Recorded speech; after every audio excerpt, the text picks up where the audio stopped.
is a history of hearings on this subject going back many decades. We have Blue Book, Robertson Report, the Gerald Ford hearings, the Condon Report, and etc. These have all been, unfortunately, submarined and corrupted by influences that have prevented the truth of this coming out. We contacted the Air Force and we flew. We were told we were going to be briefed on this issue, the UFO, UAP, I like UFO. And we got down there, and it was the traditional skiff, James Bond stuff. You leave your phone, your Fitbit. We go in, and the synopsis had nothing to do. It was some pretty big, important stuff, but it was not anything to do with the UFO. And we stopped the thing rightfully right in the middle of it and said, "Hey, this is not what you all told us we were coming down here for." And they basically told us, "We're not going to give it to you." The arrogance of this general was beyond belief. The Pentagon, this is Department of the Air Force. It was the commanding, yeah, of course. It was the commanding general of Eglin Air Force Base. And ultimately, even before we got down there, the Pentagon actually tried to cancel the field hearing. And also, it's important to note that these were whistleblowers. These were pilots that had come forward to Representative Gates' office with information saying this needs to be investigated. We have an increase in sightings in this region. And it's a cause for concern for national security reasons. We don't know what it is. So we went down there. We were stonewalled. They would not give us access to testimony from some of the pilots. They were hiding images and information. We were told there was pictures available, which we still haven't seen. And ultimately what ended up happening is we had to actually call House Armed Services. Chairman Rogers got involved. The Pentagon got involved. The Department of the Air Force got involved.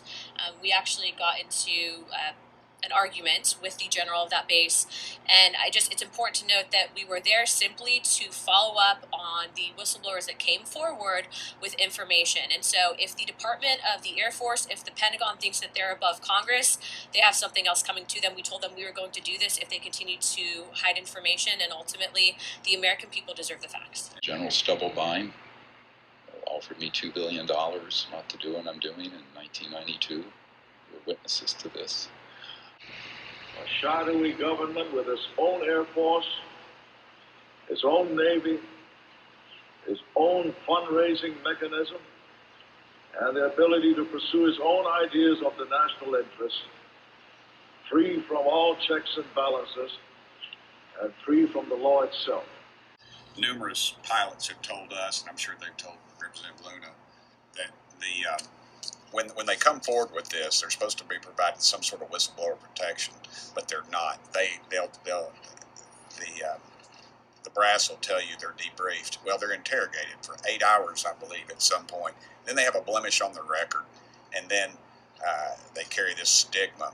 And we've been actually told that they will destroy video evidence because they don't want to have to go back in and have to be pulled off the flight line and be interrogated for 8 hours. The UAP task force was refused access to a broad crash retrieval program.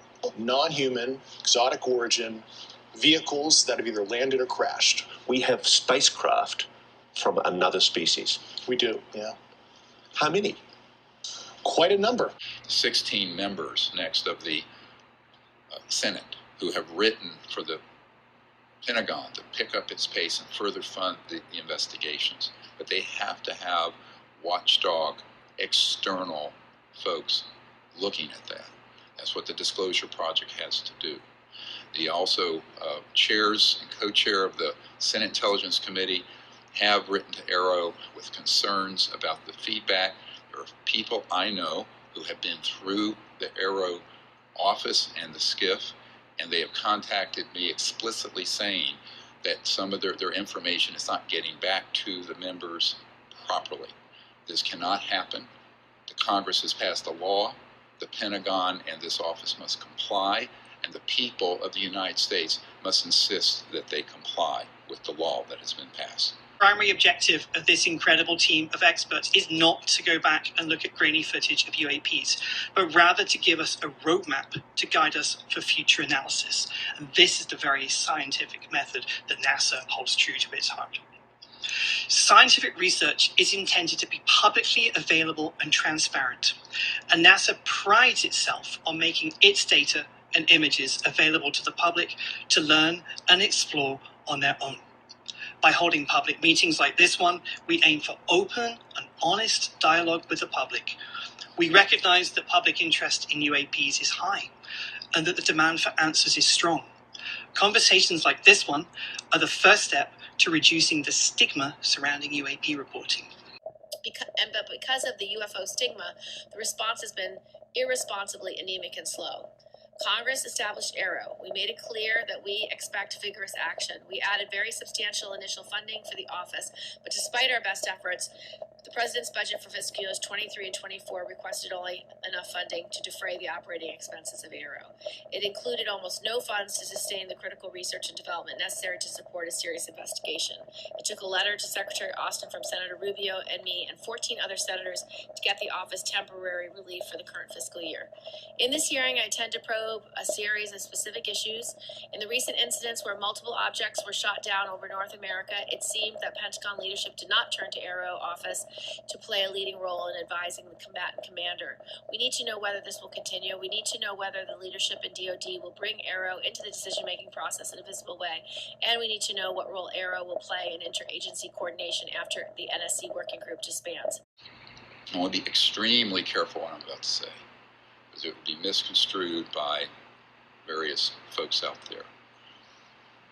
There are civilizations extremely advanced that are concerned with what we're doing. This station at the South Pole is a much later version of a man that I worked with for a number of years in the 90s who invented the neutrino light detector system on the satellites up in space. He knew then that these were being used, and this was in the 70s, to track, target, and destroy extraterrestrial assets in space and also around the Earth.